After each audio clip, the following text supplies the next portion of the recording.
Stadionul Progresul a găzduit luni seara un meci de fotbal între o echipă locală și una din Arad.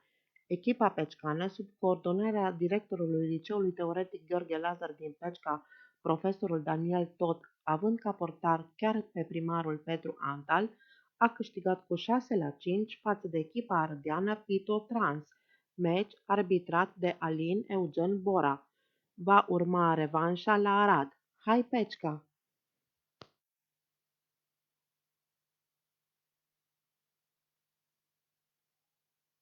Reteam Ecologic Service anunță că luni 21 iunie angajații firmei vor avea liber.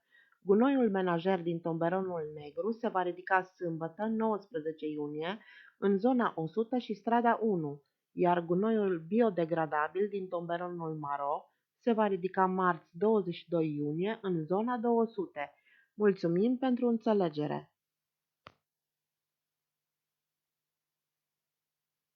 Stadionul Progresul a găzduit luni seara un meci de fotbal. 22 absolvenți de gimnaziu au avut parte de ultimul clopoțel la finalul săptămânii trecute, iar acum au la dispoziție o săptămână pentru a se pregăti pentru evaluarea națională care începe în 22 iunie. Mult succes, dragi elevi peccani!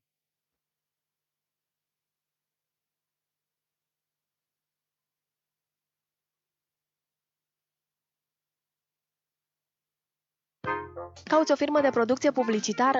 La Publicitatea Arad realizăm bannere și meșuri, autocolante, obiecte promoționale, inscripționări auto, personalizări magazine, design grafic, campanii media online și offline. Tot la noi puteți rezerva panouri publicitare în Arad și Timișoara. Suntem aici, contactează-ne www.publicitatearad.ro. E timpul să produci un impact. La iStack, de 16 ani, propulsăm sute de afaceri în mediul online și offline. Realizăm campanii de promovare web și social media, graphic design și print. Dorim să explorăm împreună noi direcții și să construim un brand solid. Intră în rețeaua iStack de clienți premium și află beneficiile. La iStack gravităm spre succes. www.istack.ro.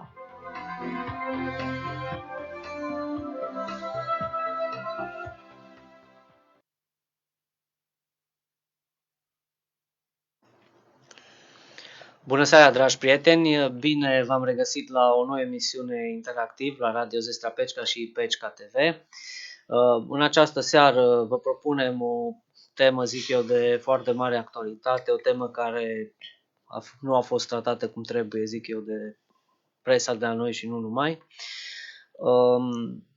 Poate ați auzit, poate ați citit, acum ceva vreme, un șofer profesionist român, pe numele lui Mihai Spetaru, Dumnezeu să-l ierte, a fost ucis mișelește într-o parcare din Franța. Acest gest dur, deocamdată a rămas fără urmări, multe lucruri se pot spune despre el, dar asemenea gesturi, asemenea agresiuni se petrec de foarte mult timp și de multe ori rămân neobservate. Pentru o discuție liberă în această seară am invitat doi peccani faini, cum ne place nouă să invităm, implicați în domeniul transporturilor. O să vi prezint acum domnul Sebastian Pop. Bună seara, este antreprenor în domeniul transporturilor și fost om de vânzări și așa mai departe, experiențe multinaționale, mare experiență în domeniul transporturilor. Și domnul Angel Popovici, bună seara, șofer profesionist pe care îl știți de pe Facebook, mai ales despre grupurile peccane cu pseudonimul Angel Pecca. Bine ați venit, domnilor, vă mulțumesc pentru invitație. La pupitul tehnic e colegul Gabi Beres și colega Beatrice Moțiu, le mulțumesc și vă mulțumesc anticipat pentru distribuiri, în special doamnei Geta Parasa, care tot timpul ne ajută cu distribuirile. Bun. Domnilor, ce putem spune despre acest caz? A fost o tragedie, nu știu, mi se pare că presa practic nici n-a tratat cum trebuie nici măcar politicul nu s-a implicat cât trebuie în așa ceva. Adică, cel puțin mă așteptam să sară ministrul de externe, chiar prim-ministru. Nu știu, se pare că aceste chestiuni sunt la ordinea zilei. Așa este.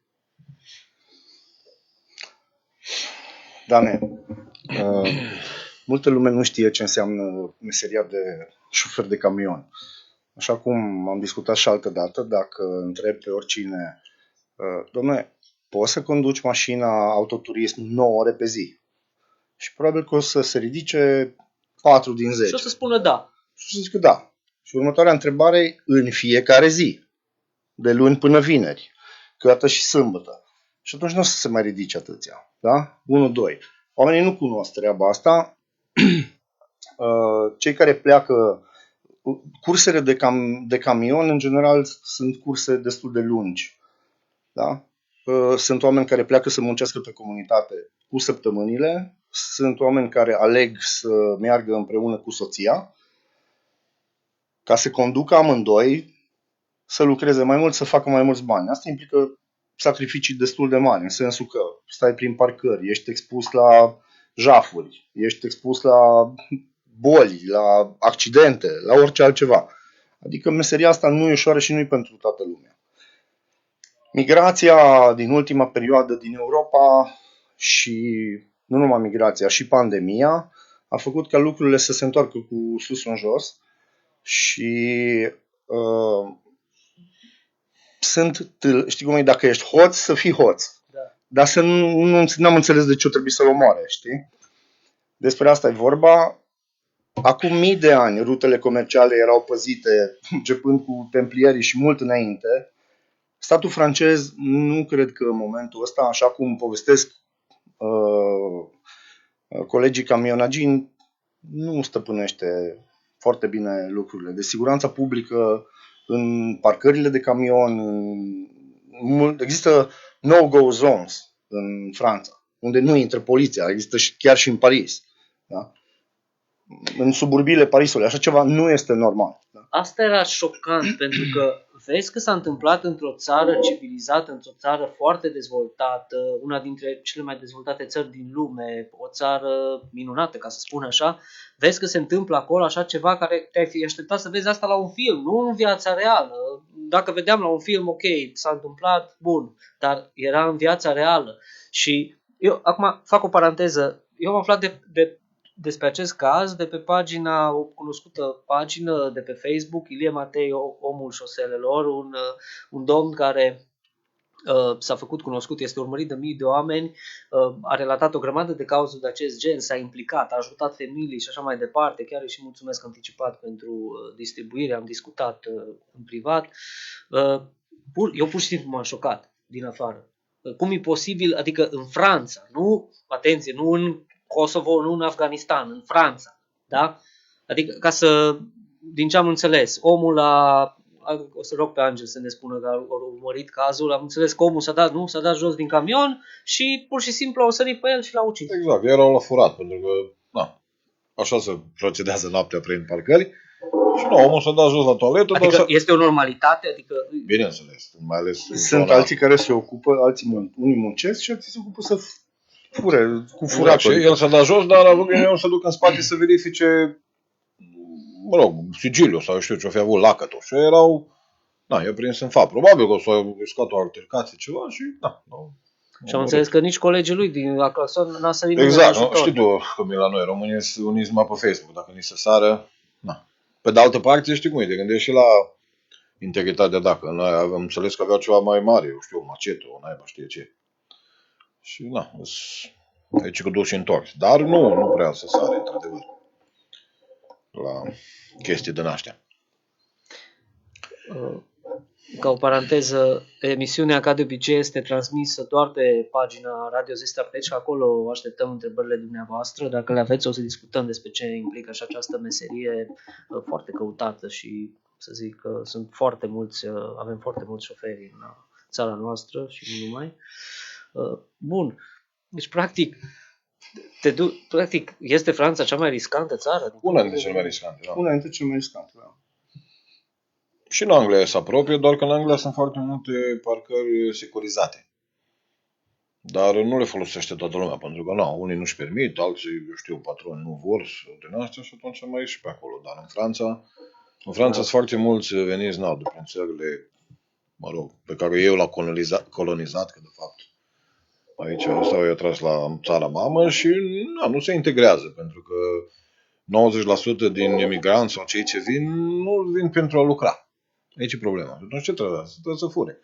Și atunci Franța are niște legi permisive, deci ca să-ți dai seama, în Franța, dacă intri la un Lidl sau, la orice magazin și furi de până 9,90 € mâncare, nu-ți face nimic, pentru că ai furat ca să mănânci. Deci tu poți să intri de 100 de ori pe zi să furi tot de 9,90 €. Incredibil. Și atunci ce mai vrei? Prietenul nostru, Laurențiu Costuț, ne spune autoritățile franceze nu intervin pe simplu motiv că vor să scape de firmele din Est. Chiar am avut cu el o discuție duminică, ne-am întâlnit și îmi povestea că a avut curs în Franța și efectiv se baricada în cabină. Da. Cu rânci, și-o zis, poate să se zgâlție, să-ți intre, n-am ieșit din cabină nici dacă... Chiar așa de grav e. Da, e grav. Rutele de refugiați merg în două direcții. Una e Germania, cealaltă e Anglia. În momentul în care sistemele lor sociale permit o finanțare a acestor emigranți, până ajung ei acolo, ei ajung cu orice mijloace, da? Ți-am arătat o prelată de la o remorcă nouță, tăiată, unde 5 imigranți au urcat în camionul nostru. Și fără să știe șoferul, nu? Fără să știe șoferul. Iar în momentul în care și-au dat seama că merge în direcție greșită, adică nu merge spre Anglia și merge spre Spania, la poarta de plată au decupat efectiv toată prelata aia și au sărit afară. El nu a apucat să facă absolut nimic. Dacă i-ar fi oprit sau dacă ar fi deschis ușa, nu poți să știi ce s-ar fi întâmplat. N-au deteriora marfa că n-aveau cum. Erau niște cutii mari de plastic, adică nu puteau să deterioreze marfa. Dar pericolele astea există. În orice parcare ești pasibil să se fure motorină, în orice parcare e posibil să se fure roată de rezervă, să-ți fure laptopul, telefonul și eu mai știu, cardurile de carburant și cardurile bancare, portofelul din mașină. Adică lucrurile astea se întâmplă. Sunt foarte mulți gazați noaptea în cabină, da? Gazați, pur și simplu, adorm, ei deschid, forțează ca să deschizi o... Și practic le introduce cumva un gaz. Le introduce un gaz care îi adorme, iar ca să golești o cabină nu cred că trebuie mai mult de 2-3 minute. Punem mâna pe ce apucă și în general știu oamenii unde să caute, da? Portofelul e de regulă la vedere sau într-un sertar undeva prin camion, laptopul e la vedere, că omul e în pauză, poate să se uită la un film. Toate lucrurile astea sunt la vedere. Deci poți să rămâi fără absolut nimic. Dacă ripostezi și intervii, oamenii sunt pregătiți să riposteze, pentru că ei orice fac doar să nu fie prinși. Și de obicei sunt grup, din câte... Păi, da, minim 2, 3, 5, adică unul... Exact așa o chestie și cum e spătarul, pentru că, probabil că el o fi, nu știe nimic s-o petrecut în spate la camion. Probabil că o fi, omul să nu-i fure, să nu-i taie prelate, că știi cum e, saperi bun, nimeni nu zice, dă-i bătaie, fură și... Da. Normal că, să fie ăsta să-i arunce de acolo. Și, eu devenit agresiv și cât durează să-l taie pe cineva? Un minut. De frică, să speria și ei, probabil. Cum de, nu știu, mă mir cum de n-a intervenit politicul, nu? Da, aici e ceva grav. Acum am înțeles că... Dragul meu, stai să ne înțelegem. Așa cum la un moment dat un prieten îmi spunea că în România sunt, din total populație, 2% sunt oameni de afaceri sau 3%. Ceea ce pe politic nu interesa, adică unde atâtea, adică nu interesează la voturi, da? Nu știu dacă lucrurile poate că s-au fi schimbat. În momentul ăsta în România sunt undeva la 500.000 de șoferi de camion. Activi, inactivi, eu zic că undeva peste 400.000 sunt activi, da? Care lucrează în țară și în străinătate, da? 400.000 de oameni împreună cu familiile lor reprezintă 32 milioane, da? Că despre asta vorbim. Autoritățile nu știu despre ce e vorba. Nu acționează. Plus personal auxiliar, ca să spun. Reacționează. Da? Reacționează. În momentul în care Franța are un asemenea un trafic uriaș de mărfuri, Germania la fel, că discutăm de economie, dacă singurul loc unde eu personal, Angel cu siguranță a văzut și în altă parte, în Germania, autostradă cu 6 benzi, din care 3 benzi erau de camioane. Noi nu avem 3 de toate, cu banda de rezervă, să ne înțelegem. Asta e diferența dintre noi vizibilă, da? La puterea economică, ce producem, ce transportăm și așa mai departe. Ok. Trecând peste toate astea, crescând numărul ăsta mare de camioane, crescând numărul de autovehicule, că nu numai autovehicule în general, da? Acolo lumea face naveta la 100-200 km de casă. Poliția nu mai face față, jandarmeria nu mai face față, plus că sunt foarte descontrolați șoferii, da? Pentru asta au timp să controleze șoferii, Da. să dea amenzi, să verifice marfa și așa mai departe, dar să-i păzească, nu. Că eu zic că și asta e. Dacă am văzut că și intervenția, ci că la o oră și jumătate au ajuns acolo.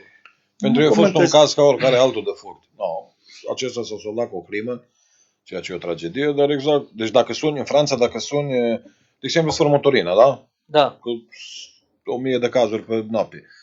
Da, suni, normal, descoperi la un moment dat. Domnule, fără motorină, nu, venim dimineața. Ce să mai facă? Că n-au ce să mai facă. Deci în același timp s-au Dar întâmplat... ăia sunt undeva în zonă Exact. inițial, Da. știi? Nu ori pleca, deci dacă intervii imediat, că nu poți să pleci să ascund prin... Dar în același timp cu crima asta s-au întâmplat alte 10 infracțiuni pe zona respectivă în aceeași Care oră. nu s-au soldat cu crimă, să nu să zic. Da. Deci ceva banal. Bun, și concret, ai văzut cu ochii tăi ceva caz de ăsta similar de agresiune sau de furt sau ai pățit? Au pățit, sigur, colegii de la XPO le-au lucrat. Eu n-am văzut, am fost la Calais, acolo la, știi, unde era zona de conflict. Și Acolo s-a și terminat. ea circulau, n-aveau treabă pentru camioane, între mașini, forțau ușile, ca și când ar fi fost la piață, la Pecica. Incredibil. Deci nu au și ei niște drepturi, probabil, ca oricare, nu au voie nici jandarmii anumite lucruri. Și am văzut, în schimb, am văzut în parcare concret, deci a dat jos din camion, la un moment dat șoferul și-a dat seama care e pe cineva, cum a zis și Sebi, ea nu mai apucat să taie Avea pelata. pe cineva în spate. Da, avea pe cineva în spate. O suna la poliție și i-a interceptat într-o parcare. Nu, eu dat jos, i-a deschis ușile și s-a dat jos și eu s-a dus aiurea pe câmp. Bineînțeles, după ce a plecat poliția, au luat alt taxi, adică alt camion. Exact. Deci nicio, cum să zic, da. Nu s-a... Atât că eu dat jos, ăla nu mai a avut imagini probleme. pe internet, cum circulă acolo, pe lângă autostradă, n-au nicio treabă. Bineînțeles. La Calais, Deci ei vor să ajungă practic la Eurotunel, să ajungă Da. în Anglia. nu Eurotunel, da, și pe Eurotunel nu pot. că Prin acolo- orice mijloace. Orice dragul mijloace. meu. Ah. Principiul la vapor. Deci să stea în camion. Nu, dar- Bun, am văzut, dar practic aici cazul ăsta de care am discutat noi, practic a fost caz de furt, nu neapărat Da, exact. de emigrat. Nu, deci nu era imigran pentru că colegul Mihai Spătaru era în sensul invers. Deci el mergea spre Rouen, spre Spania, cum ar veni. Și nu... Erau, am înțeles, ieri arestați sau la ieri pe doi suspecți irakieni, da. care de fapt erau irakieni veniți stabiliți în Franța. Nu erau veniți cu ăsta, că ea nu vin să fure. Ea intră în mașină să plece în Anglia, dar el era pe sensul Acum, invers. discuția că tu ai mers să muncești, da? Da. Ești plecat cu săptămânile de acasă și la un moment dat când vrei să mergi la toaletă sau vrei să-ți verifici camionul care e răspunderea ta, da? Mașina, marfa și așa mai departe, că tu răspunzi pentru ele, îți sare unul în față și se sperie să taie gâtul sau intenționat să taie gâtul. Adică mi se pare un pic cam mult. Iar lucrurile astea se organizează, deci patrule se organizează, nu numai să reacționeze, da? Repet, taxele de autostradă în Franța și regulamentul de circulație a camioanelor se aplică foarte drastic în Franța. Deci e Deci au niște amenzi, taxe de... e niște amenzi colosale pentru lucruri mărunte. Dincolo de asta, cum ziceam, taxele de autostradă sunt foarte scumpe. Pe dragul meu, dacă noi îți plătim taxe de autostradă să folosim drumul Dar respectiv, păzește-mă. Exact. pe lângă faptul că nu neapărat trebuie să faci numai autostradă să o construiești, da? Da. Deci trebuie Atunci faci să avem parcări grijă și securizate de- în primul rând. Exact. Și de chestiile astea. Totuși, acum, tot mă rog de această întrebare. Nu trebuia, nu știu, măcar ministrul de externe să reacționeze la noi. Nu știu ce să spun. Eu nu cred că ministrul de externe urmărește presa ca să verifice, să-i Are apară consilier, astfel de totuși, știri. Da. Adică, vezi, toată lumea a sărit, jesui nu știu ce, jesui nu știu ce. Da, nu toată Cum zi lumea, Mihai? nu stai un pic, nu general. toată lumea. Au sărit cei cărora le-a păsat și puteau să fie oricând în situația lui, da? Orice șofer. Nu, la alte de- cazuri ziceam. Am să la cazul ăsta mi s-a părut că așa s-a trecut ca și pe o știre banală. Nu mi s-a părut deloc o știre banală. Nu știm, n-avem Deci, din nicio punct de vedere informație. politic, da. Din punct de vedere colegial, nu. Am administrat cu un grup cu 111.000 de șoferi. S-au strâns Au fost foarte solidari. 30.400 de lei, deci 300 de milioane și care s-au donat pentru mormântare Pentru și familie. din pură. Deci doar o petiție online care au semnat-o băieții după grup. Na, asta a fost, da, era sigur că e o picătură într-un ocean, dar trebuia să implice internațional, clar. Dacă era ucis un francez în România, ce crezi că se întâmpla? Da, incident diplomatic. Nu știm. Dragul meu, nu știm. Ai noștri n-au Ne comunicat. declarau ăștia război de Ai noștri n-au comunicat. interdicții și alte chestii. N-au comunicat nimic referitor la chestia asta. Nu e primul caz. Cu siguranță, din păcate, nu o să fie nici ultimul. Jafuri, furturi există. Dacă întrebi orice șofer de camion, în toată cariera lui, nu există să nu-i se fi întâmplat Exact. să fi avut un astfel de eveniment cu furt și așa mai departe, dar nu toate s-au terminat ca norocul. Motivul inițial era motorina, acum câțiva ani, dar acum de când cu pandemia, dați seama, oamenii și-au disperat. Deci Absolut nu mai orice. au efectiv ce mânca, ce ăsta și atunci ies la jaf, cum se zice, la drumul mare, că practic asta și fost, dacă eu să-i facem rezumat. Da, da, și cred că Dincolo de șoferii care fură alți șoferi. Adică, da, știi? Există și așa ceva. Da? Să ne înțelegem. Bine, nu sunt reprezentativ pentru Arad. meseria asta, da, sau pentru Da. zona de vest a țării, dar există. Nu contează de naționalitate, să zic așa. Motorina nu o să-ți fure niciodată un emigrant, că n-are ce face cu ea. spune aici Lorenzo că vor să scape de filme din Est. Noi am avut o discuție înainte de emisiune. Într-adevăr, în ultimul timp au apărut foarte multe firme din Estul Europei, România, Polonia, nu? Sunt câteva țări, Bulgarii chiar, care au flote imense de camioane, care au ajuns să facă și concurență pentru... Stai puțin, dacă flotele din Europa de Est au de lucru, înseamnă că cineva produce ceva marfă pe care noi o transportăm, da? Acum, dacă dispar toate camioanele din Europa de Est, din Vest, ei o să înlocuiască sutele de mii de camioane de pe traseu. Nu știu. Discuția e cu siguranță, da.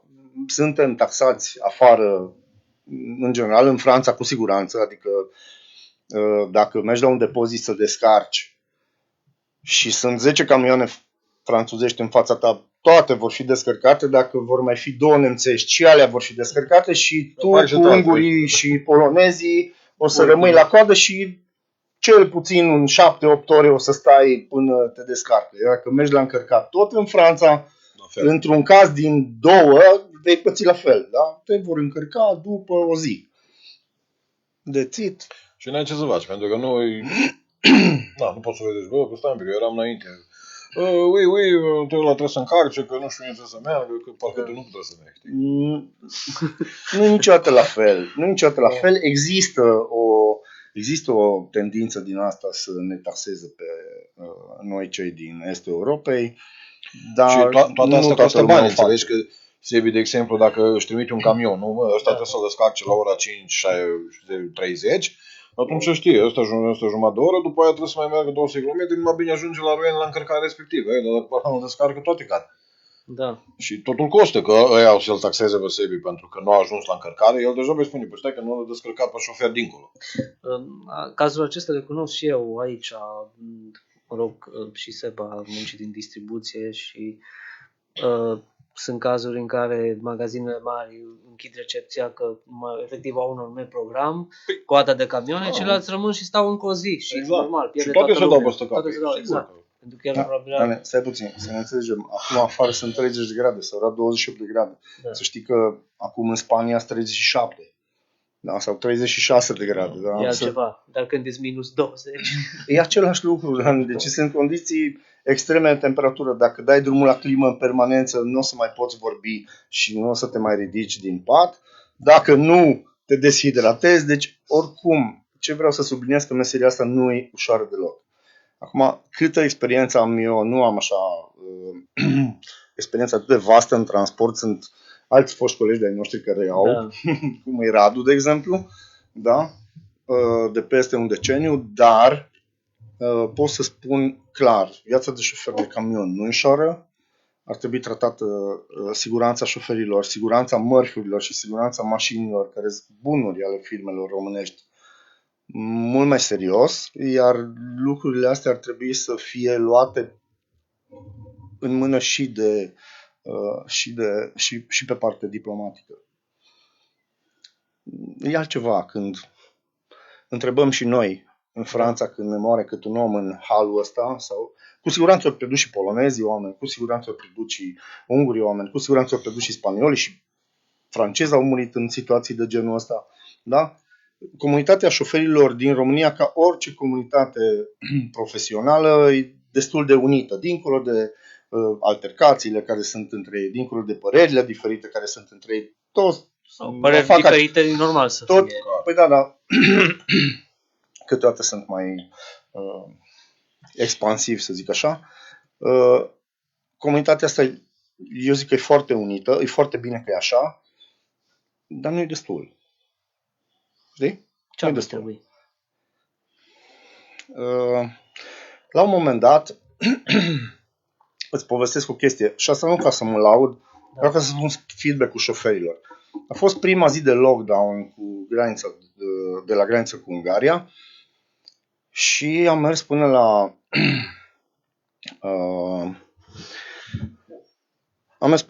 lucru.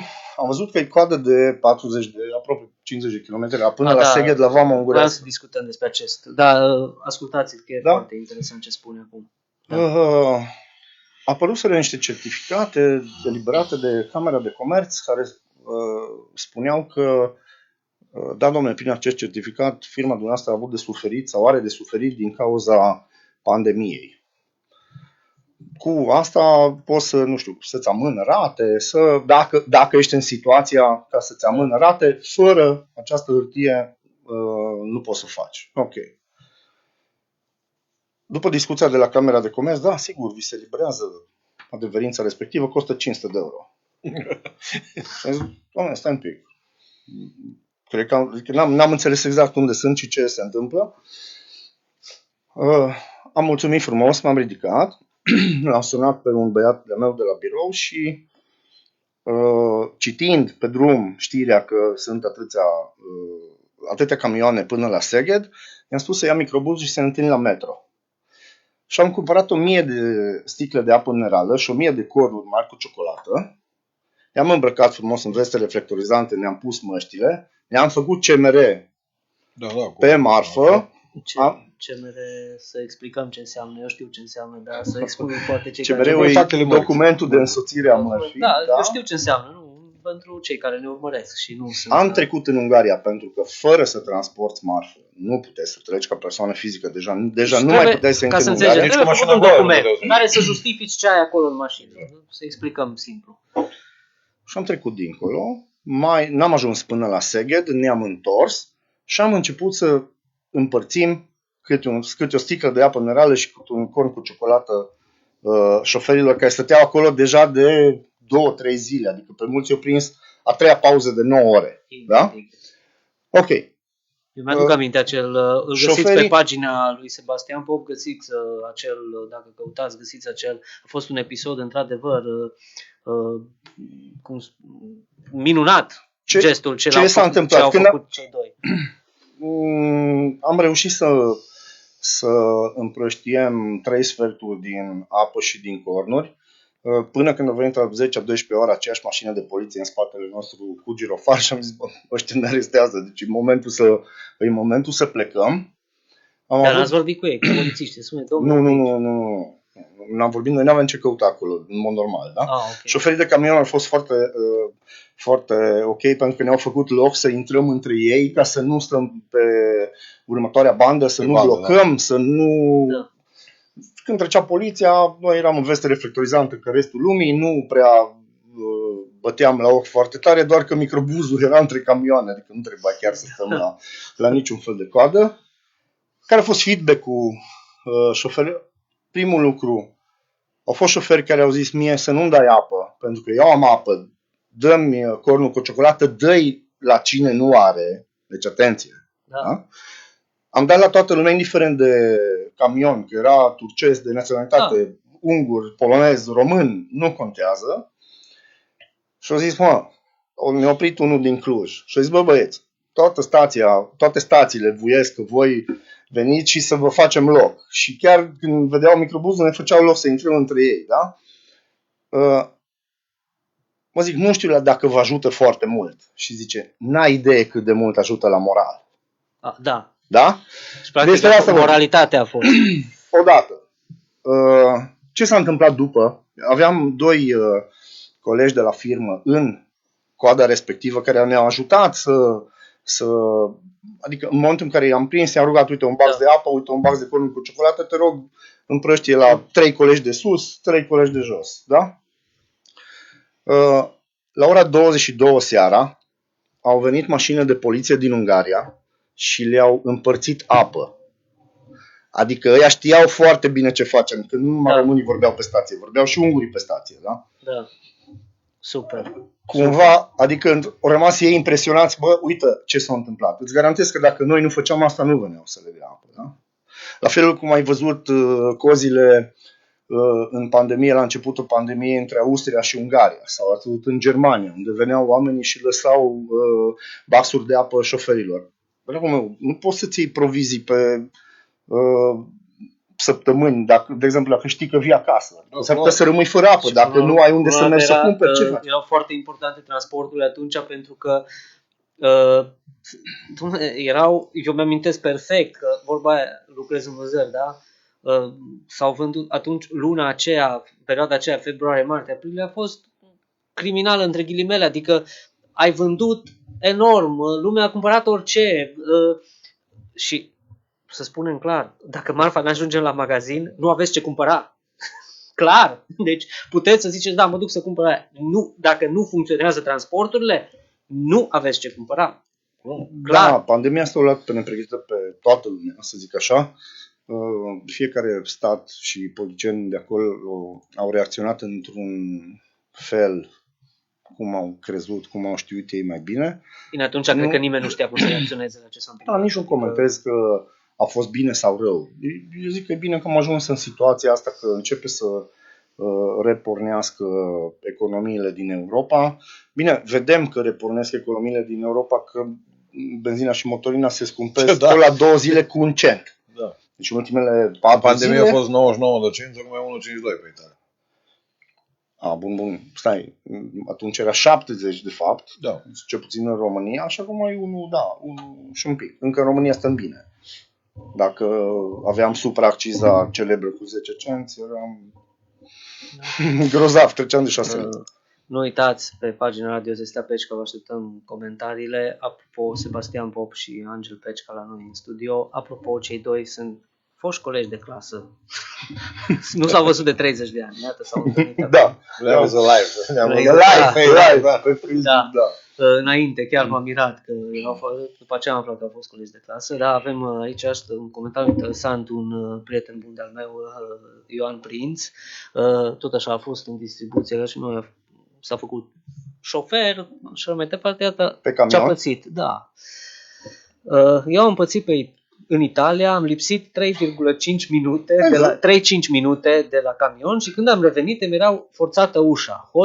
Hoții nu s-au așteptat să vină așa de repede la camion, culmea că i-am și văzut. Erau 5 românași. Apropo, de ce vorbeam? Da. Concret. Da, sunt mulți români. Am alt coleg, avem un coleg la firmă care a parcat la un moment dat în Germania, au găsit loc de parcare și zic, Doamne, nu se poate, cum să... Adică nu se aștepta să găsească la ora 19-20 seara loc de parcare. S-a dat jos din camion și era un camion românesc în stânga, un camion românesc în dreapta. Și a venit unul dintre șoferii vecini la el și a zis, băiatule, hai caută-ți un loc, că pari băiat bun. Caută-ți un alt loc. Adică ei țineau locul ocupat să vină un turc, bulgar, ceva. Cu ceva marfă mai... Cu ceva marfă să golească de motorină sau așa mai departe.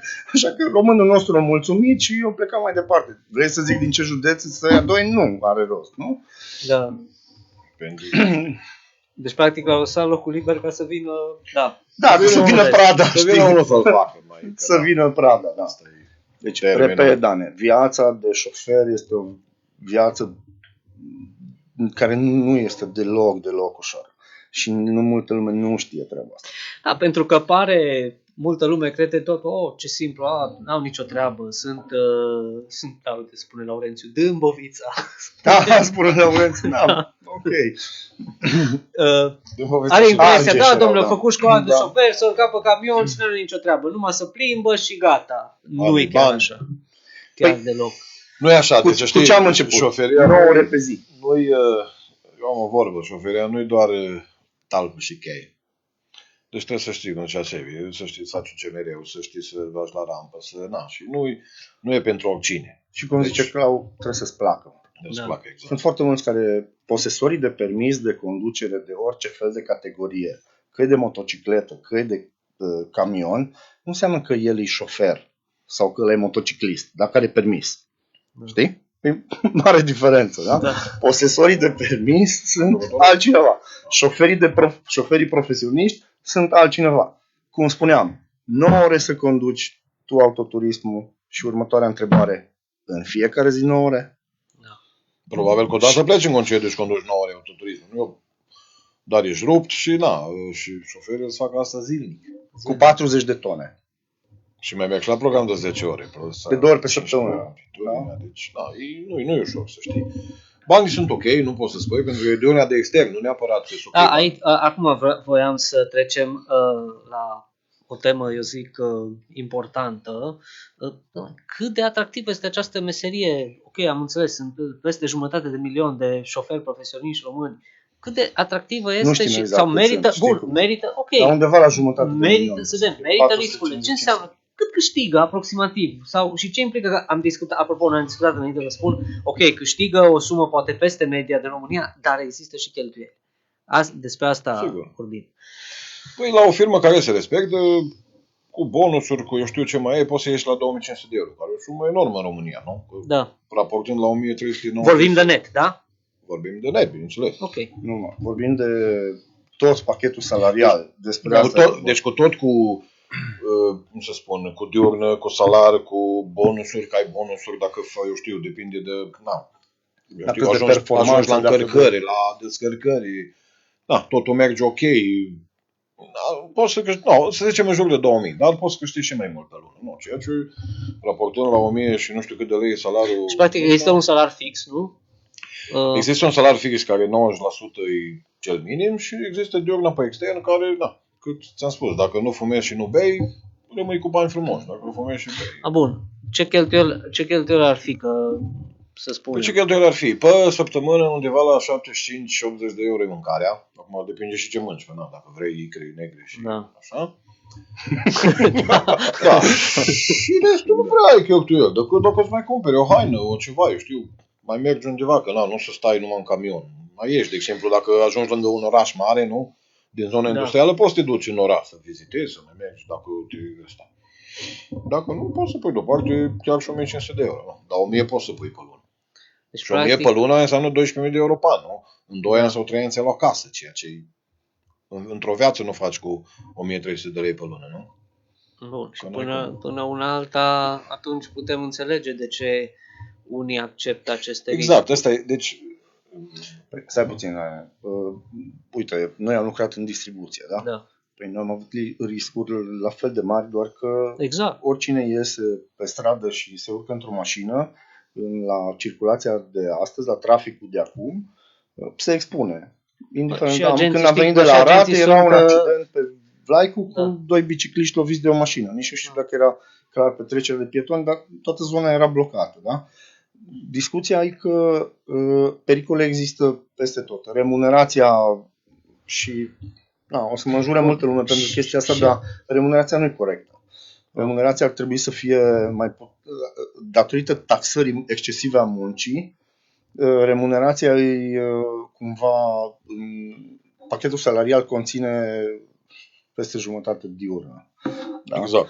Ceea ce mi se pare... Deci ca antreprenor ai prefera să fie invers? Da, pentru că... Stai puțin. Dacă gândești pe termen scurt, nu te interesează. Dacă gândești pe termen mediu și lung, te interesează. Pentru că avem șoferi de camion care, hai să nu ne ascundem după degete, era o perioadă în care mergeau 1000 de kilometri pe zi, cu toate că ei în programul de muncă nu pot să depășească undeva la 700-800 de kilometri, da? Dacă merg undeva cu medie de 80 de kilometri la oră. Ok, oamenii ăștia mergeau până la Frankfurt și veneau în 24 de ore. Da? Și chestia asta o făceau săptămânal de 3 ori, corect? Pentru că manipulau tahograful și făcut, da? Discut. De ce? Ca ei fiind plătiți la kilometru, fac cât mai multe curse, da? Manipularea tahografului o însemnat atunci și ar însemna și acum. Îmi cer scuze, hai să explicăm. Deci ce înseamnă tahograful pe scurt? Un șofer, pe scurt numai, sunt camion, mulți care ne urmăresc care nu știu ce înseamnă. Timpii de condus și de repaus sunt clar reglementați prin regulamente în transport. Un șofer de camion nu poate. Tahograful înregistrează timpii de condus. Deci este un dispozitiv și de pauză, care un dispozitiv electronic casetofon unde ai un card băgat și acolo. În care ai un card personal care înregistrează absolut tot. Ca să știi, deci un șofer nu merge cât vrea el și cum vrea el. Are niște unii. Okay. Da? Unii. Exact. Ceilalți merg cât vrei și cum vrei. Discuția în felul următor. Dacă 9 ore ți se pare mult, atunci îți spun cât e aia să mergi 24 de ore. Sau să te urci în camion la Arad și să te dai jos la Barcelona. 2000 și ceva de kilometri. Adică să asumi niște riscuri fenomenale. Sau să te dai jos la Valencia după 10 Red Bull-uri și nu știu câte cafele. Oricum, 2 stenturi sunt garantate dacă scapi de primul infarct. Cum să zic? Despre asta e vorba. Taxarea excesivă a muncii duce la chestii de genul ăsta, lucruri care în țările vestice ei le-au rezolvat. Da? Șoferii de camion au salariu din care o să aibă o pensie consistentă după ce termină jobul. Ai noștri nu au cum. Dincolo de asta să termini ideea, da, o să vină alții și să zică, bă, da mă, dați-le. Dragul meu, lucrurile astea, știi cum e? Poți să le dai dacă se justifică economic. Da? Deci aici fără o intervenție clară în subiectul ăsta, dar nu, adică cu celeritate trebuie judecate lucrurile, din partea statului nu se va schimba absolut nimic. Se va pune presiune pe firmele de transport, șoferii vor fi și mai turați ca până acum, lucrurile astea se rezolvă. Reformele vin de sus în jos, de jos în sus se numește revoluție. Da, și dacă ar fi și ascultat feedback-ul oamenilor implicați în transportul de către politic ca să ajute, nu sunt Dar nu sunt alegeri anul ăsta sau anul viitor. Vă citesc câteva comentarii, au venit interesante, tot Laurențiu, să nu uităm de timpii de muncă de 71 de ore pe săptămână minim, spune. În Austria ai permis 56 de ore. Nu vorbea.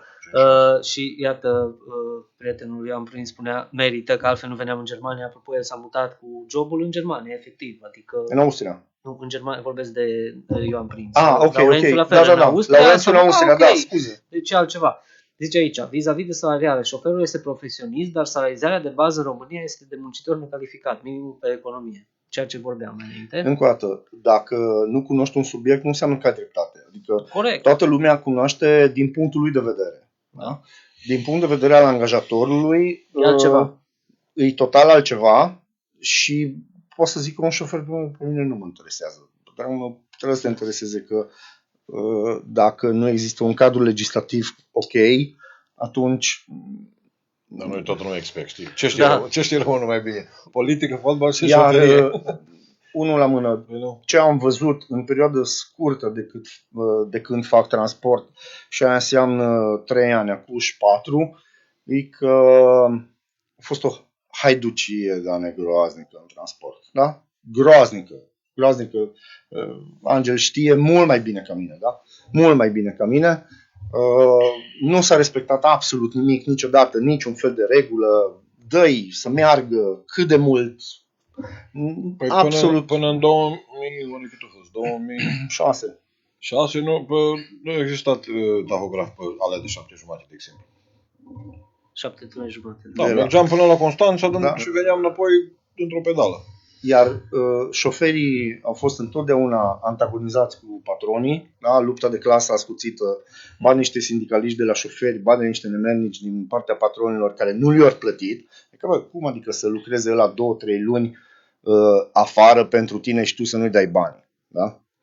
Deci în momentul în care vezi prea multe Mercedes-uri la o firmă mică de transport, atunci deja e o problemă, că ia pe banii șoferilor. Nu, plătește-ți oamenii, și după aia ia-ți. Domnul Florin Marga, păi da, dar cine plătește o amendă cam se duce 3 luni la muncă, la serviciu. Oare asta cum acoperă un șofer cu rate și altele, apropo de amenzi? Apropo, Angela, ai avut cazuri de amenzi. La ce anume? Stai puțin. Nu știu la ce se referă, pur și simplu a spus.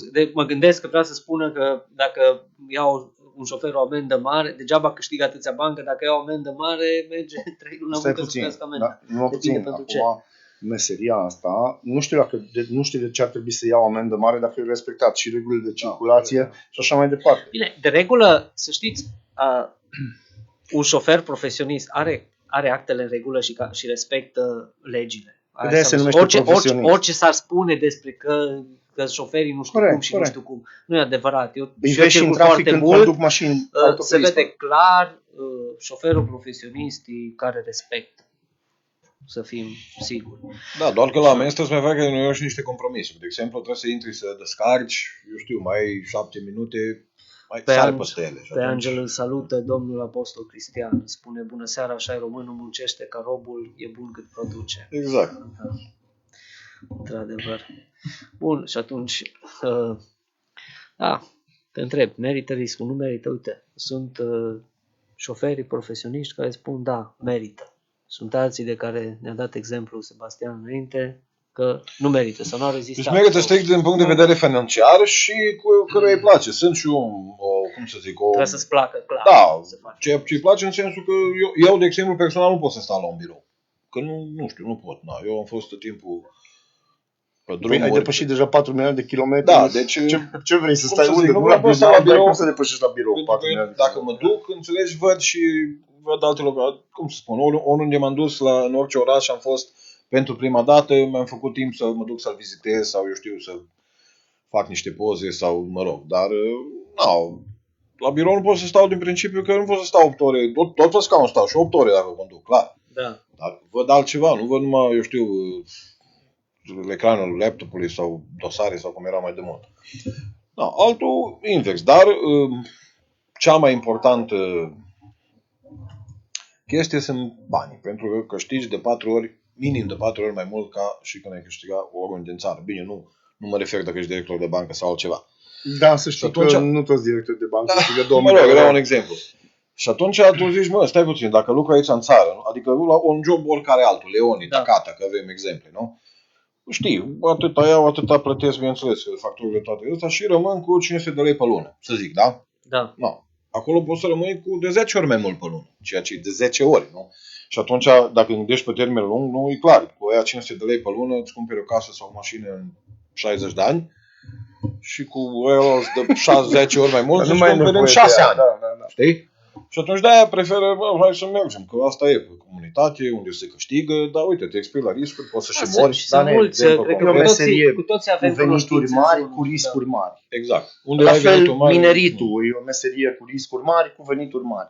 Da? Doar că diferența e că e o pensie. Da?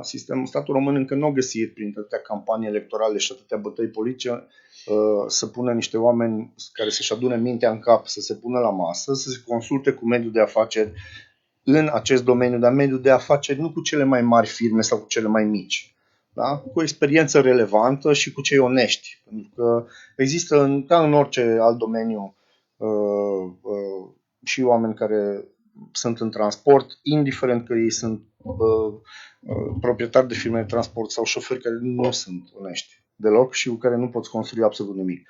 Dar sunt ăia care nu gândesc numai pentru ziua de astăzi, gândesc pe termen lung. Noi lucrăm cu firme din Austria, de exemplu, care sunt prin 1840 și ceva.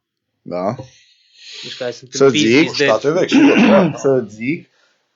Noi în 1926, când ieșea primul camion DAF de pe poarta fabricii de la Eindhoven, Partidul Național Țărănesc organiza marșul asupra Bucureștiului. Da? Deci asta e diferența între noi și ei. Da? și cred că marșul ăsta deasupra Bucureștiului tot timpul s-a organizat, tot timpul, cred că, nu știu, suntem condamnați, blestemați, habar n-am. Adică lucrurile astea nu se rezolvă așa, se rezolvă pe termen lung. Da? Acum am auzit diverse situații în care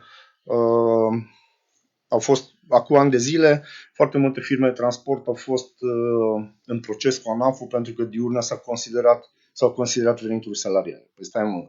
Deci într-o țară normală, cu reguli clare, păi diurna, ori venit salariale, să ne înțelegem. Nu e la interpretarea nimănui. Dar le-a convenit tuturor talmeș-balmeșul ăsta, astfel încât să mai elimine din concurență din când în când, să mai creeze câte o situație de monopol pe aici, pe acolo. Cei care s-au săturat de toate mizerile astea au plecat din România să muncească și cu firme și ca oameni, șoferi, da? Repet, situația nu e foarte simplă.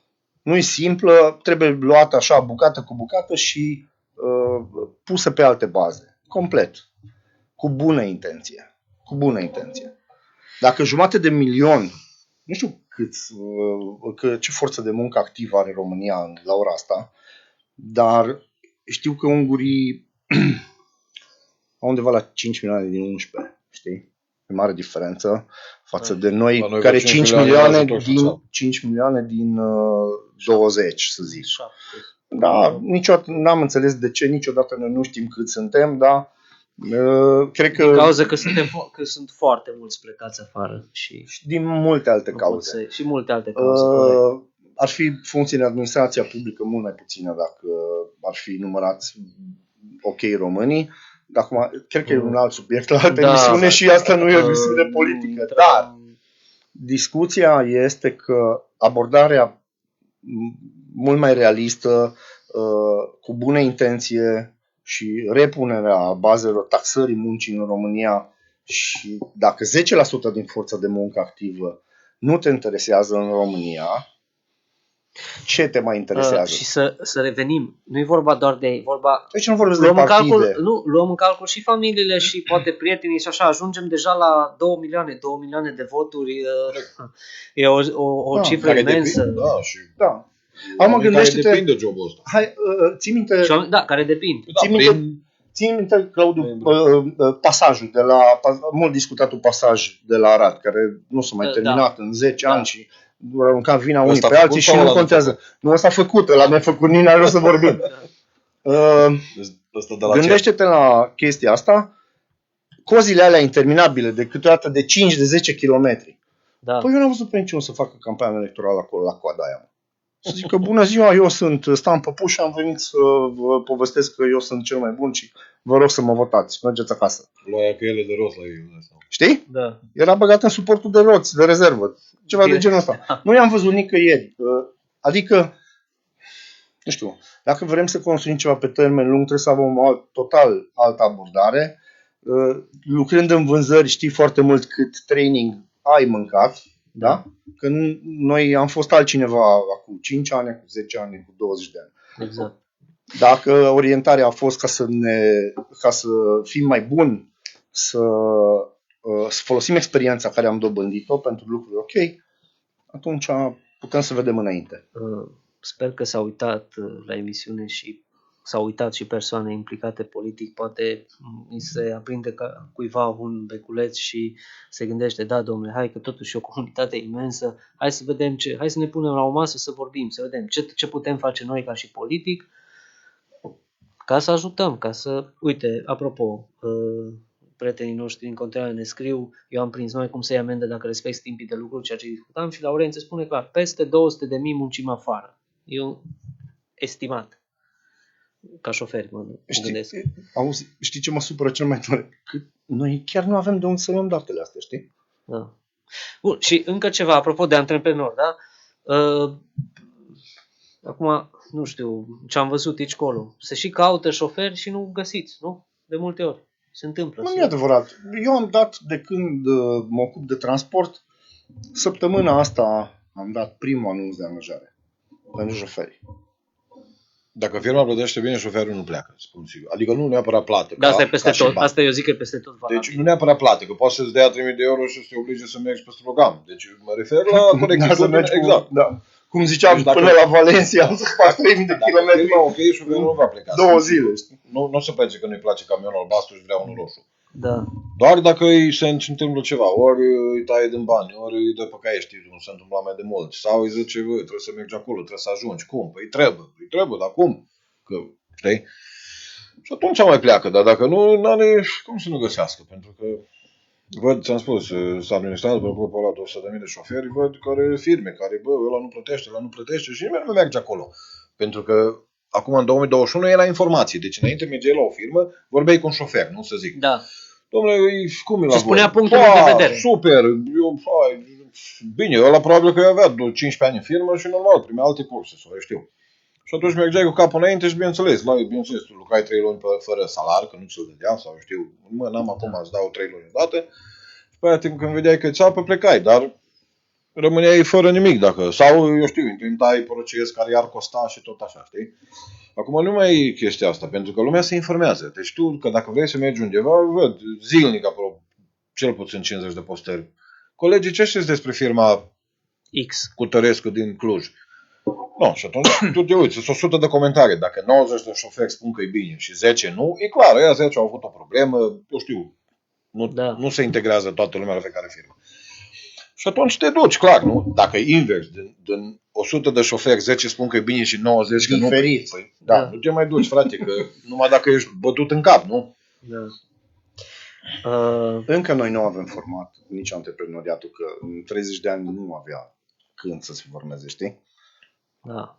Discutăm de țări cu democrație. Păi, veche. spuneam că lucrăm cu Exact. firme care erau înființate în Austria în 1870, 43, 1800, Ops. da? Da.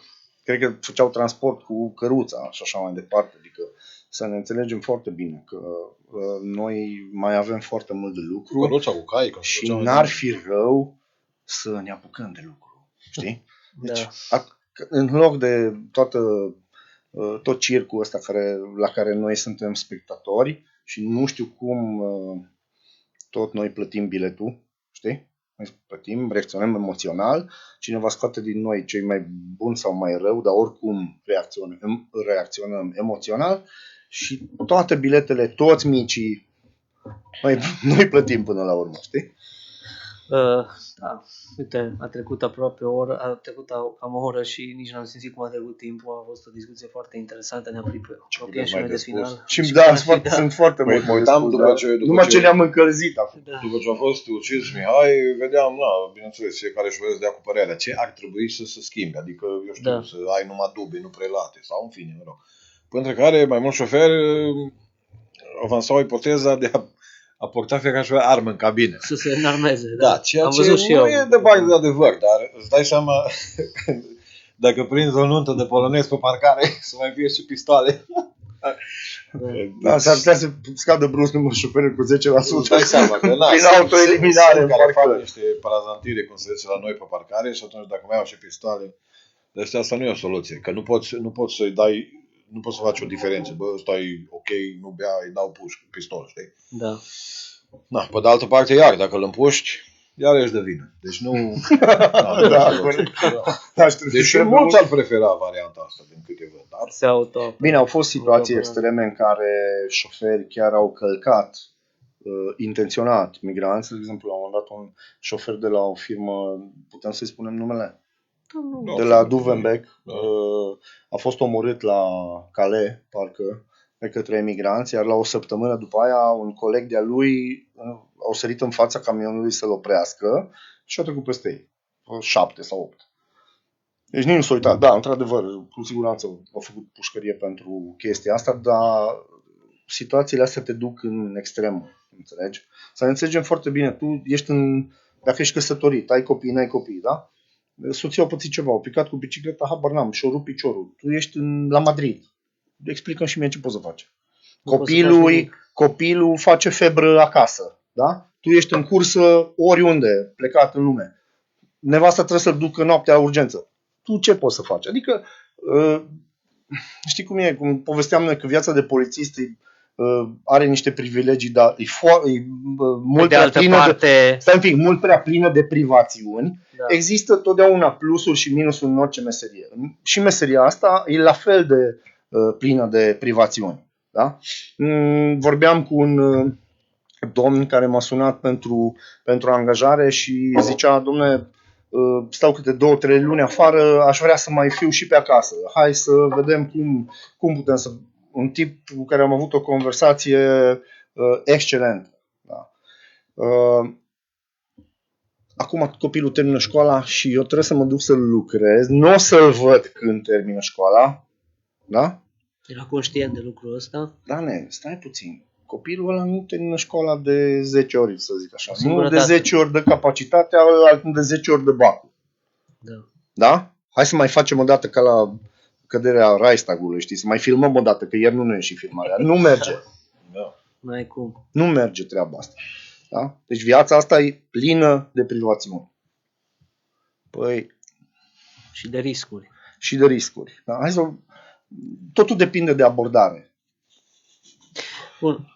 Cât costă aproximativ, dacă aveți informația asta, să zicem e unul, nu știu, un tânăr sau nu neapărat tânăr, un om, un salariat vrea să se facă șofer sau vrea să devină șofer profesionist. Bun, are categoria B, dau exemplu.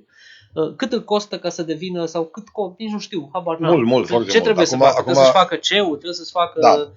CEU și eu neapărat. Au undeva peste 1000 de euro. Nu? Da, deci acum gradele fiecare are tariful ei, tariful lui. ok. Fiecare de care în parte. Înainte erau la pachet. Eu am avut privilegiul să fac CEU și eu, cum ți-am povestit, Da. la pachet. Deci 700 de lei era, cum era atunci 7 milioane, mă rog. Era indiferent că faci CEU sau EU sau ce Da. CEU și eu. Acum am fost fiecare 1000 de lei, separat. nu? Angel, sau nu peste. mai știu. Eu acum trebuie să fac din nou și Da, să că faci mi-a asta. inspirat dosarul în pandemie. Vreau să am și eu permis de... Da, să-ți prelungești, odată la 5 ani trebuie să faci cardiograf, toate alea. Discuția e așa. Din momentul în care cineva are permis de conducere CE, care s-ar zice iarăși Da. profesionist, da? Nu înseamnă că e șofer profesionist.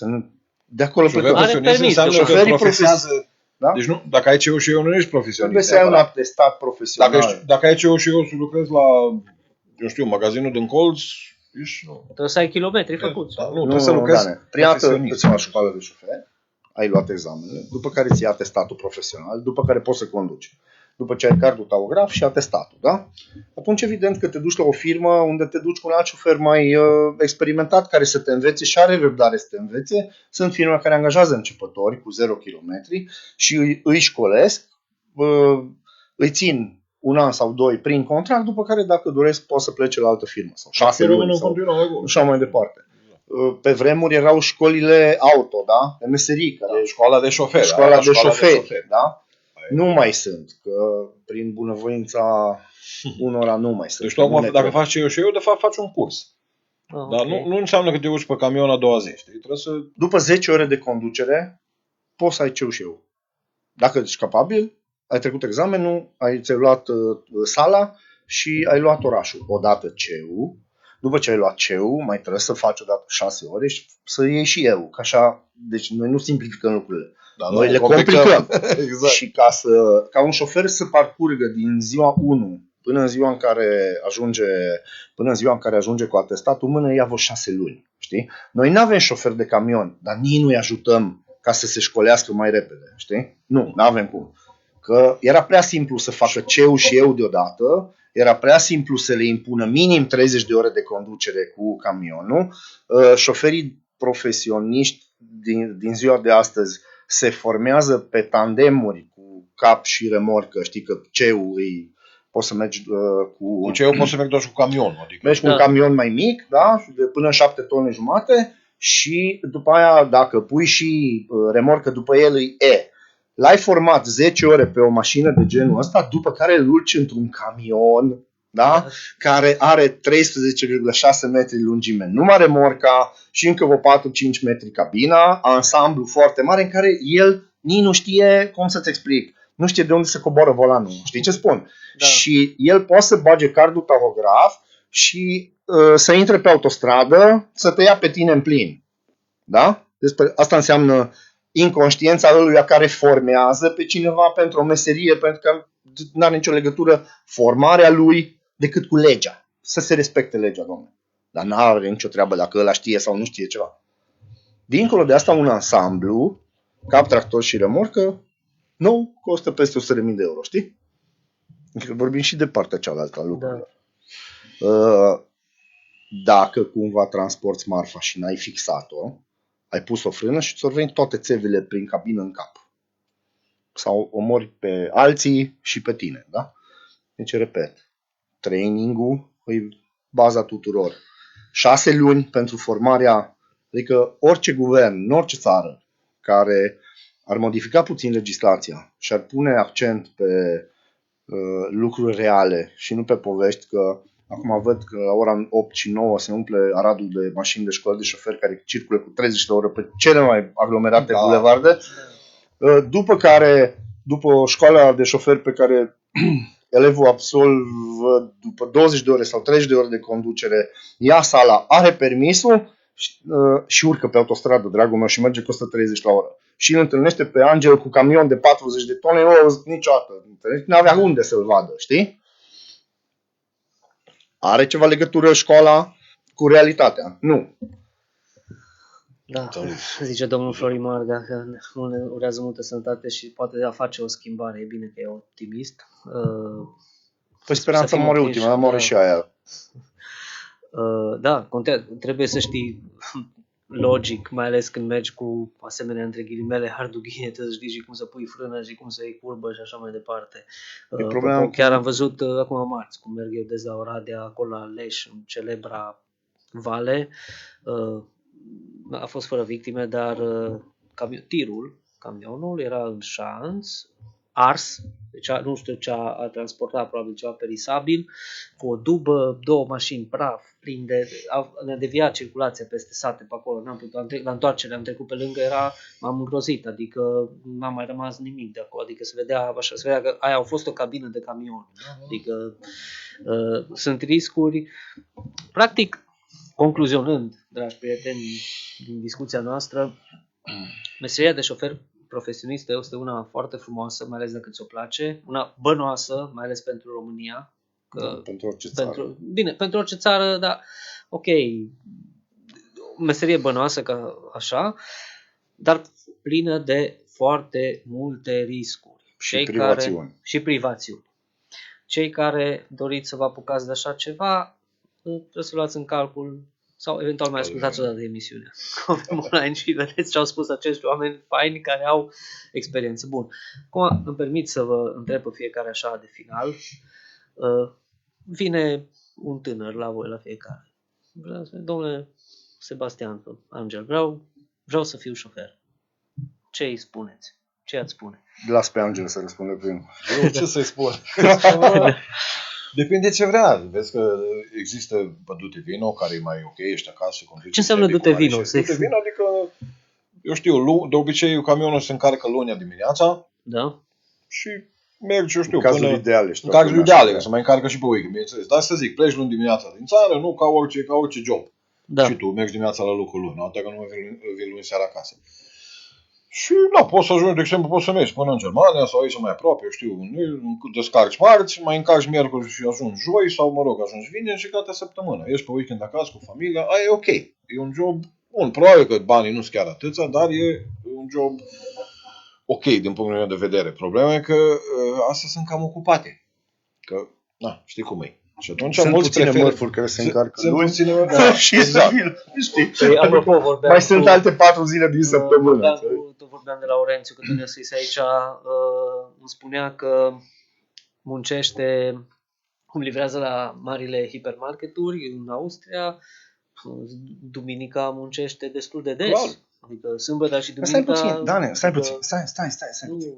Deci, Laurențiu a fost colegul nostru, da?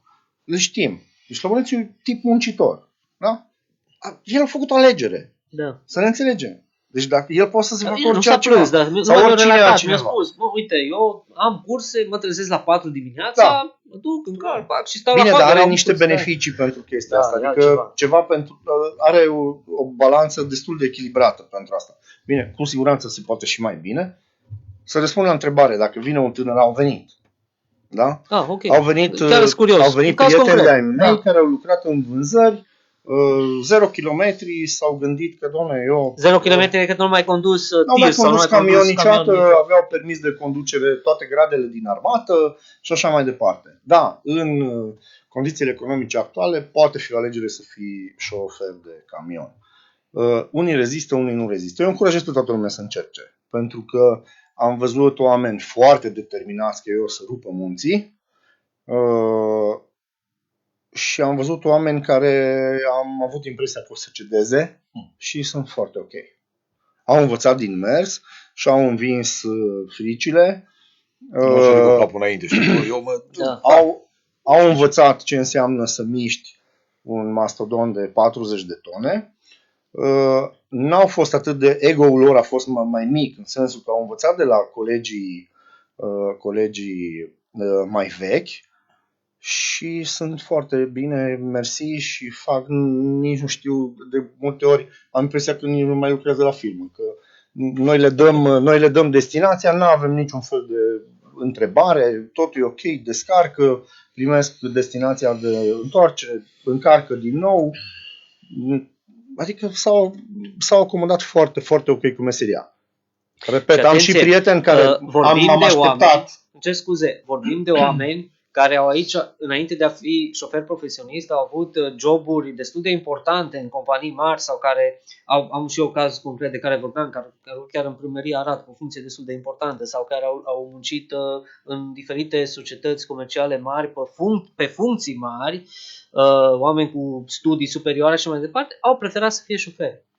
Da, pentru că deprofesionalizarea în toate domeniile în momentul ăsta, adică degeaba lucrezi într-o multinațională dacă șeful tău direct e un dobitoc și îți face viața mult mai grea decât dacă ai fi șofer de camion. Deci eu pe toată lumea încurajez, dacă are răbdare, să stea 6 luni până și ia toate atestatele, să găsească o firmă care îl școlește și rezistă psihic. E foarte simplu. Cum am început. 9 ore condus mașina mică și după aia gândește-te cum ar fi să conduci 5 ore pe săptămână, 9 ore. 5 zile pe săptămână, scuze. Apropo, acum așa de final, între timp mi-am mai adus aminte de această meserie nu este apanajul total al bărbaților. Nu? Corect? Nu, clar. Absolut. Că acum am văzut că vorbeam de Oradea, am văzut acolo șoferițe de autobuz, am văzut șoferițe de tir, întâlnesc în trafic, mai mult am văzut și români, am văzut chiar pe grupul acela de care vorbeam. Sunt deja mai multe sau ați văzut și din alte țări? Sigur, procentul e foarte mic, pentru că e greu, deci pe camion e greu. Bun, dar la tehnologia de acum nu e ca pe vremuri că trebuia să fie și un mecanic bun, șofer. Da, nu mai desfaci camionul pe autostradă, motorul, dar foarte multe țări cer foarte multe chingi. Deci chingi arimarea, adică fixarea mărfii, știi? Okay. Deci, și atunci nu e chiar foarte simplă, nu în toate cazurile e simplă. Există instanțe când trebuie să te urci pe marfă, efectiv, să arunci chinga, să o prinzi pe partea altă, deci nu e chiar pe roze jobul. Depinde ce cari, bineînțeles. De exemplu, dacă ești pe un fric și cari carne la cărlige, nu mă închizi ușile și le deschizi. Da, trebuie să spunem n-ai pus clar. pe bancheta din spate o sticlă de apă sau de brăcoritoare vreodată și când ai pus frână o zburat în față? Ba da. Te gândești că pui un palet de marfă care are 500 de kilograme și pui frână. Cam ce crezi? Trebuie să-l asigur. Da, uite, trebuie să spunem lucrul ăsta. Nu înseamnă doar, cu riscul de a mă repeta, nu înseamnă că doar, ok, ești șofer profesionist, doar te urci la volan, pleci, uneori mai trebuie să și descarci marfa aia, să iei transpaletul, să descarci. Chiar dacă nu descarci, sau să și încarci. Sunt sigur că tu răspunzi pentru ea, nu altceva. Da. Știi, aici e problema. Atestatul profesional se dă în urma unei perioade de școlarizare unde înveți toate astea. Adică în momentul în care ai absolvit și ai acel atestat profesional, se presupune că știi. Iar prima dată când obții acel atestat, care se renuiește la 5 ani, chiar trebuie să dai și probă practică. Știi? Am un caz concret, prieten de-a mei care a mers el șofer, fost agent, a mers el șofer de tir și l-a urmat soția care a făcut toate școlile și acum sunt echipaj, cum ar fi. Super. Ăla e cazul ideal, nu? Că Da. discutam. Da, dacă, E un exemplu dacă frumos. doamna îi place, cum spun, deci sunt mai multe ăsta, nu ai copii sau ai copii mari, deja nu prea poți să pleci când ai copii mici sau eu știu, știi? Și Și ai la fel, capacitatea să conducă. și camionul. la fel și E cu foarte șoferii simplu. care, de exemplu, au copii mici, da, seama, să stea câte 2-3 luni pe afară, normal, nu. Soția are nevoi, eu știu, copii, nu-i tata, vid în curse, unde sunt copiii? La grădi, la școală de mult. Cine Deci, nenea? da, sau cine nene, exact. Deci, ți-am spus, nu e pe roze, nu. Cui îi place, nu. Da. Vă rog, un ultim gând de final și după aceea o să încheiem, că așa putem vorbi până dimineața. Bineînțeles. Da. Legat de subiect și cu ce am început, însă iată pe băiatul ăsta, e o mare tragedie ce s-a întâmplat. Părerea mea că e un semnal de alarmă de fiecare dată când se întâmplă așa ceva și ar fi extraordinar de bine dacă ar veni o reformă și în domeniul ăsta al transportului, puțin, un dialog mult mai serios. Aia e prima cale, dialogul. Și să exact. Și să prevenim și nu să reacționăm la... Pentru că întotdeauna e târziu. Totdeauna e târziu. Nu știu, deci exact cum spuneai, trebuie să fie undeva o celulă de criză în fiecare țară, părerea mea. Nu? Totuși e un cetățean străin care a fost ucis într-o țară. Nu trebuie să intre pe rol, eu știu. Nu știu dacă au ambasadele puterea asta sau... Dar ar trebui să fie treaba asta. Pentru că... Deci tu când ești afară într-o țară străină nu ai pe nimeni, efectiv. Deci dacă se întâmplă ceva, cui te adresezi? Normal, autorităților, nu? Dacă ei o tratează ca și cum tratează Franța tot ăsta, atunci sigur că trebuie să te adresezi la altcineva. Așa că acolo se întâmplă zilnic, zeci, sute de... Deci la ei e ceva banal. Jafuri, bineînțeles, probabil bine, nu crima nu e chiar o Am zis banalitate. că era șocant. Nu-i pentru că banalitate totuși niciunul. vorbim de Franța, nu de... Nu știu, Da, nu stai de puțin, Cambodgia. dar sau... nu înțeleg de ce. Deci dacă mergi în Marsilia, zici că ești în Cambodgia. Dacă Păi, te stai puțin, Franța nu înseamnă numai Tour Eiffel, Adică în București. ce sens? Scuze. Păi, Da. în partea de sud sunt toți ăia ce au venit din Africa. Nu zic eu că toți sunt infractori, dar 90% din ei sunt. Deci nu toți, ai înțeles, da? Deci cam asta. Și Franța nu înseamnă neapărat Tour Eiffel doar. Da, Așa cum România nu înseamnă numai București sau numai, eu știu ce numai Casa Poporului sau un cartier Ofan. Nu, există, întotdeauna a existat crime, a existat infracțiuni și în altă parte. Da, ne doare că e al nostru, dar dacă am reacționat de fiecare dată, dacă ar pune presiune de fiecare dată, dacă nu și-ar mai vinde voturile pe 2 lei și 2 mici și așa mai departe. Nu ar mai reacționa emoțional la orice tâmpit care le vinde gogoși la televizor, astfel încât să nu li se schimbe în viața în bine. Trebuie foarte puține lucruri ca oamenii să fie fericiți. Atunci lucrurile s-ar schimba Bine. S-ar schimba din temelie. Așa, dacă ștergem praful, niciodată nu se va întâmpla nimic. Totdeauna va fi un Mihai, totdeauna va fi soția lui Mihai și totdeauna va fi copiii lui Mihai. Domnul Alexandru Sep, îl salutăm pe această ocazie, tot din Pecica aici, implicat în domeniul transportului Da. și în fotbal. Și, da. Spune, transportul internațional nu se face de luni până vineri. Aceasta este interpretarea Nu se greșită. face, așa zic și eu de luni. Cine vrea să muncească de luni până vineri să ajungeze de la aprovizionare. Da, corect. Da, are dreptate. Da. Bun. Vă mulțumesc foarte mult că ați acceptat invitația și ați venit. Din păcate am început cu niște vesti triste. Iată că am aflat foarte multe lucruri despre această meserie frumoasă, zic eu, și una de viitor. Vă mulțumesc că ați venit. Mulțumim și pentru că invitație. Ne bucurăm că ne-ați lămurit ne-am cu foarte văzut, multe da. lucruri. da, mai sunt foarte multe lucruri de spus, dar hai să zicem că am atins. Deci câteva bottom subiecte. line, meseria de șoferi profesioniști e ok, dar deci cât e de frumoasă prezintă și atâtea riscuri. Vezi că nu ai... Mă rog, riscuri mai mari decât în alte locuri. Exact. Cât în alte, că și Tot vorba aia, că și în România oriunde, poți să ai sigur, riscul poți să ăsta. duc la magazin să scadă Nu, o da, sticlă, dar și în România, în parcări, nu pot să se întâmple să Bineînțeles, pățești, Doamne da. ferește. Da. Nu neapărat în Franța. Doar dacă mergi afară pe, cum se spune, în altă țară, deja ești singur, ca să zic așa. Mai singur. Mă puțin că aici avem domnul Florin Marga spune că ambasada nu ajută. Eu mă chinui de la începutul anului să prind o zi să-mi fac un pașaport nou pentru copii. Iată un alt exemplu de care vorbeam. Se întâmplă atâtea lucruri, ai nevoie, nu știu eu, că tu ești, cum spuneai, tu ești blocat la Madrid sau nu știu unde și da, ăla e riscul. Auzi, sunt exemple și contraexemple. Dacă mă întrebi, sunt colegi care au rămas în pană, au fost colegi de șoferi de camion care au rămas în pană și românii nu i-au ajutat, i-au ajutat străinii. Alții au fost... Șoferul trebuie să schimbe pana. Acum întreb ca un necunoscător. Șoferul trebuie să schimbe pana. Tu trebuie să o schimbi pe autostradă dacă n-ai Da. nicio posibilitate. Ce poți să faci? Nu Sau poți într-o să dai- parcare, ce poți să faci? Corect. Păi, despre asta e vorba. Și tu ai roată de rezervă să o schimbi tu. Atât Da. că există niște condiții în care un șofer de camion poate Da, sau nu nu indicat, poate să dacă nu schimbe. poți tu să faci. că n-ai- Pe autostradă nu neapărat se schimbă, da. Asta e altă discuție, asta sunt deja detalii. Dacă nu poți să mergi mai departe, trebuie să o schimbi, nu ai ce să faci. Dacă se blochează sau știu, dacă Da. nu poți să o suspenzi sau... Bun. Deci nu numai lapte și miere povestea Da. asta, să știi. Clar. Deloc. Deloc. Acum am aflat foarte multe lucruri interesante despre această lume a transporturilor și a șoferilor profesioniști. O lume foarte interesantă și o meserie foarte frumoasă. Știi care e morala poveștii? Că așa cum nu ai știut tu, nu știu nici ea care trebuie să o schimbe, știi? Da. Asta e diferența. Lor le convine să primească nu știu, diverse sponsorizări prin diverse campanii electorale, să bată la ușă, Doamne, să fie bine, să nu fie rău. Da. Nu e niciun fel de De problemă. promisiuni. Da, anul viitor facem pasajul.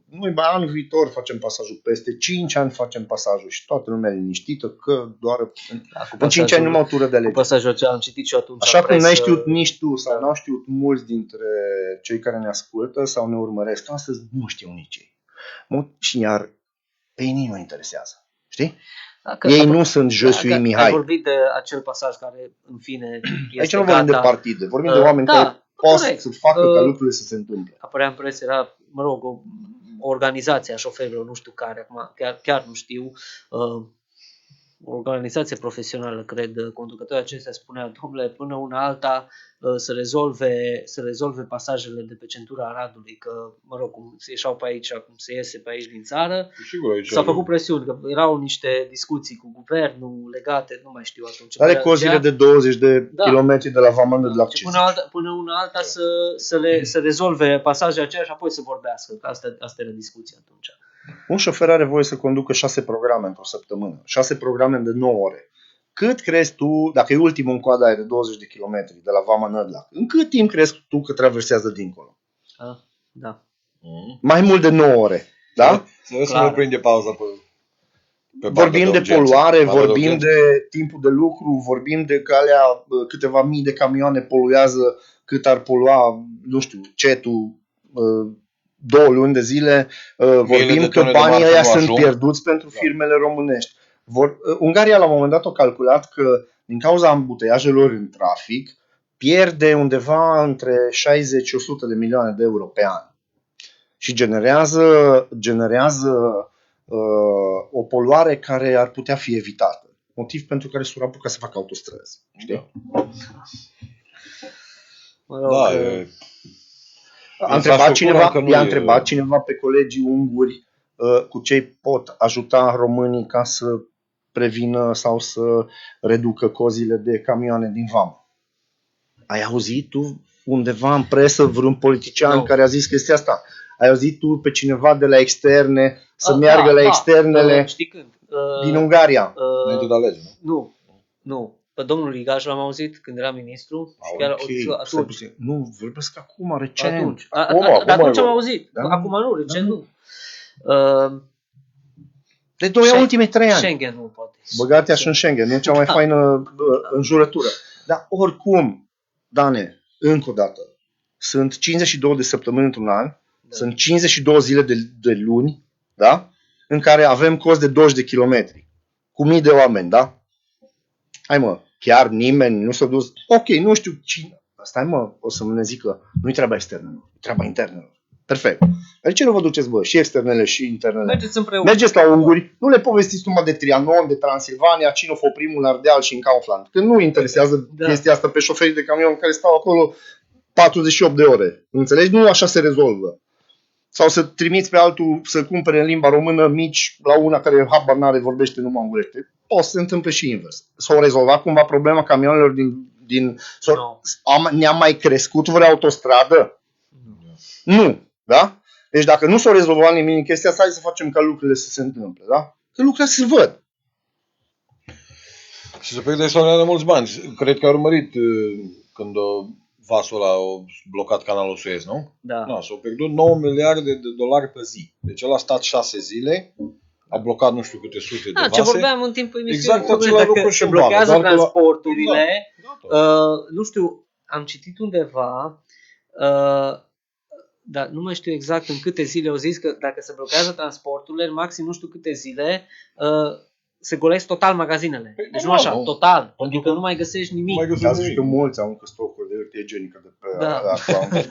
de înainte de pandemie. Și eu cred că și niște ulei. Eu le spuneam, bine, a fost o perioadă șocantă și mergeam în magazine bine echipat, și mânuși, și mască și tot ce spuneam. Zic, dragilor, ok, nicio problemă că luați, mă bucuram că ia și din produsele mele și așa. Zic, crede-mă, la ora actuală nu puteți voi cumpăra câtă marfă putem noi aduce, dar cumpărați, mulțumesc. Știi? Adică... Da, oricum, să știi că orice purtăm pe noi, orice bem, orice mâncăm și E adus de undeva. și cablul ăsta cineva. de microfon l-a dus un camion, știi? Da. Corect. Să nu uităm chestia asta. Corect. Dragi prieteni, vă mulțumim că ne-ați urmărit. Până acum chiar a fost o discuție foarte interesantă, cum au fost multe în această emisiune. Sper că o să mai reluăm discuția asta, pentru că mai sunt multe de spus. Cu siguranță. Dar le luăm tematic, așa. Le luăm tematic, exact. Temeinic. Așa, de la zero. Vă mulțumim încă o dată că ne-ați urmărit. Mulțumesc colegei Beatrice Mosimu că ne-a ajutat și lui omului de la butoane Gabi Bere și tuturor celor care ne-ați distribuit emisiunea și ne-ați scris și doamnei Geda Parasca în special. Celor doi invitați vă mulțumesc, vă urez drumuri bune în continuare Mulțumim. Și numai bine și să ne auzim cu bine. Să aveți o seară plăcută cu toții. La revedere! La revedere!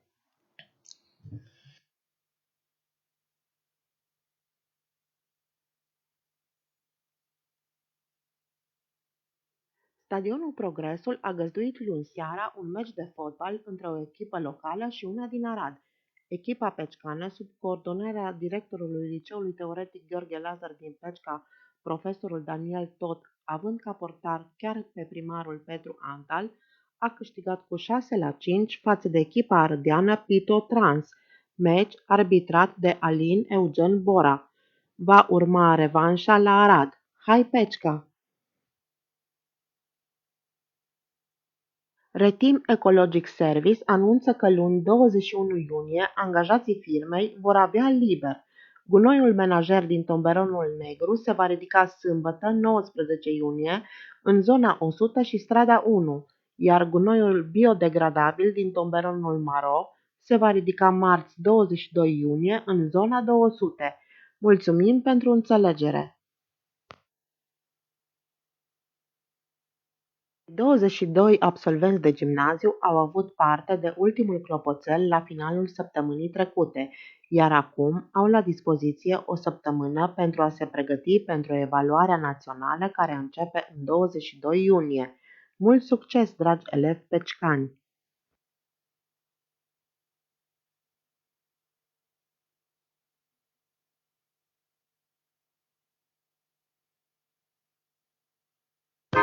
Cauți o firmă de producție publicitară? La Publicitate Arad realizăm bannere și meșuri, autocolante, obiecte promoționale, inscripționări auto, personalizări magazine, design grafic, campanii media online și offline. Tot la noi puteți rezerva panouri publicitare în Arad și Timișoara. Suntem aici. Contactează-ne www.publicitatearad.ro. E timpul să produci un impact. La iStack, de 16 ani, propulsăm sute de afaceri în mediul online și offline. Realizăm campanii de promovare web și social media, graphic design și print. Dorim să explorăm împreună noi direcții și să construim un brand solid.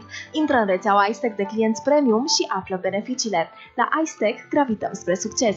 www.istack.ro